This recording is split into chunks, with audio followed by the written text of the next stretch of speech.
Dusk, can you give your opinion on Fear? Absolutely. Fear is a 2023 American horror film directed by Dion Taylor. He's worked on a few other shows. He's also the founder of Hidden Empire Film Group, which is what produced this film right here. It stars a pretty small cast overall, with Joseph Sikora as Ram, who is the is a fiance to main character Bianca Annie Lizoa. With his friends Benny, Andrew Batchelor, Michael, played by Ido Goldberg, Serena, played by Rudy Modane, Meg, Jessica Elaine, Russ, Terrace Jenkins, and Lou, Tip, T.I. Harris, as being friends that stay at a lodge called the Strawberry Lodge. What turns to be originally going to be a birthday bash for Bianca ends up turning into a horrible conundrum as their worst fears take them over, and they have to find a way to survive against the lodge itself. Um, there's a little backstory on this movie. It was originally titled "Don't Fear" and was shot in 17 days in Pittsburgh, California, during the COVID pandemic in 2020. I found I noticed that because at the end credits for Fear, it stops to go "Don't Fear." I'm like, that was the original title for this movie. And I think it was changed later. Mm. Um, all right. With all that information out of the way and the basic cast, I'm gonna be honest. This movie was pretty forgettable, pretty generic. Uh, it looks pretty. It's a 1.2 million was put into it, and you can see it. It's kind of an elevator type movie. It's a bottleneck where it takes place in one small area, and they spent most of this time in this lodge.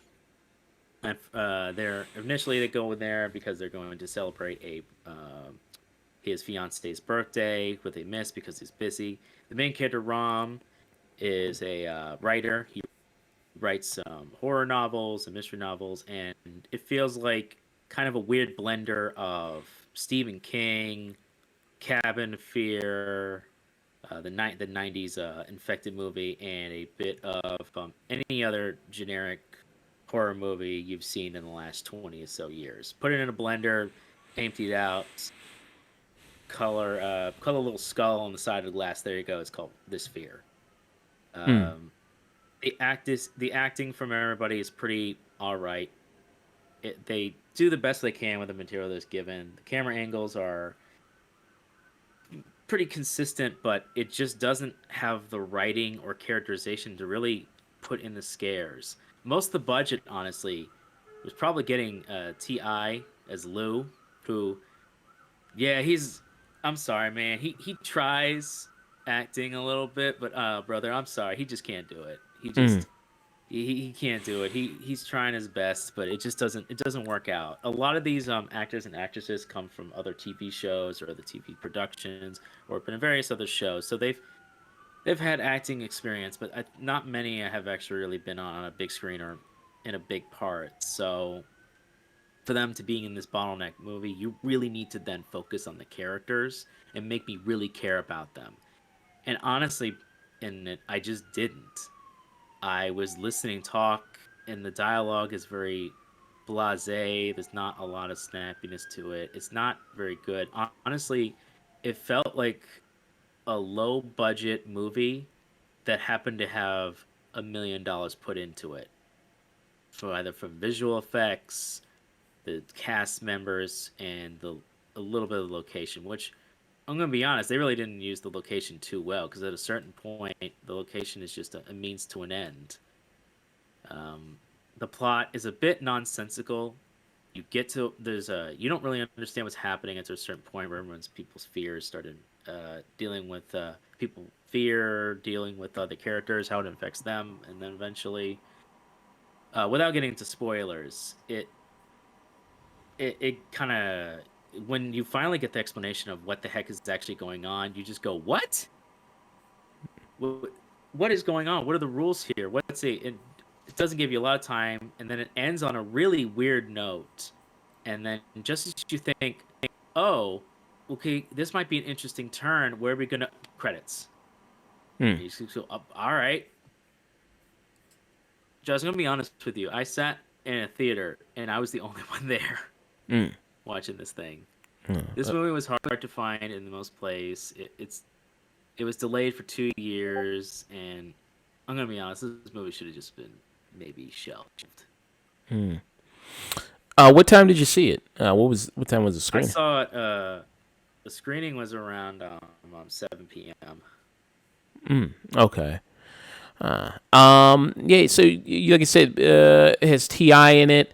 Um, Hmm. is he more of like just a supporting player in this, or is it more of like a lead role, or? No, no, he's more of a supporting character. Okay.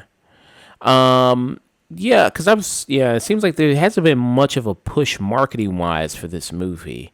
And maybe if they spent a little bit more money on the marketing, because it's not hard to sell horror movies, really. I mean, everybody wants to No, be kind of scared. And with the budget, you said the budget was only like a million, 1.2 million. a million point 2 million. Yeah. Okay. Yeah, with a budget like that, you could easily kind of make that back. Maybe first weekend if you give it a decent Yep. promotion, you could probably make that back. And we've been seeing a trend of horror movies. I just reviewed Skinamarink, which is a movie Mm. that was made on a budget of $15,000, and it has a profit of 1.5 million right now. So that is really good. And then last year, Terrifier 2 was made on a budget of 200,000. That ended up making a profit of like I think 10 or 12 million. Yeah. So it did really well. Now, of course, I thought those were pretty good movies. So obviously that had that going Hmm. for it. So word of mouth was very heavy on that. Yeah. Just like the same with Barbarian. I don't think it Oh yeah. seems like with your description, I don't think that would have been the case with Fear. Even if it did come out, it wouldn't have had a good word of mouth, which encouraged people to go see this, and it would have really outperformed the budget there. Interesting. So, just kind of a basic cabin in the woods type horror movie there. The premise of the movie's actually kind of interesting. It stars Rom. He's Rom and Bianca are in a relationship, and we never really get too much details into what's really going on into their life. Besides, Rom is a writer, and Bianca has panic attacks, and she needs an inhaler, and that's and he's been busy with work. She's gone into the medical field, and they're taking a little vacation from the world to celebrate her birthday that Rom missed last week. So he's making up for it, and he wants to marry her. She doesn't know it yet, but he's been trying to pop the question. He never could quite do it. This is all in the very beginning minutes, and he's just about to do it when he gets scared. When he is about to do it when the other their friends show up, and he goes, oh yeah, no, go meet them, and he's just like, oh. So the reason that everybody's there is to celebrate both Bianca's birthday and also be supportive for Rom to finally pop the question, go all the way with the relationship, and what have you. And he thought this lodge would be a fun little area outside of just off the beaten path. It was an old lodge that has had a pretty historic life to it, and it's had people come and show up and make and it's an old lodge basically. It's an old Mm. lodge that has some history. What they later find out is this lodge has some secrets to it that they didn't previously know about it until a twist happens that is pretty stupid, and you begin to go, wait, what? And that doesn't make any sense with the previous characterization. All this initial characterization at first is front loaded to eventually mostly be ignored just to be paid off for characters that get killed off one by one in a very consistent tone until eventually it ends in a manner that I was going, wait, that's what was the point of this? That was the message of it? What? Okay, this could be an interesting twist if this would be like a two-third twist if you did that. Oh no, the movie's over. Yeah, you could definitely tell that this movie was made COVID. It not only does that, a major plot point in the movie is actually dealing with the whole CDC.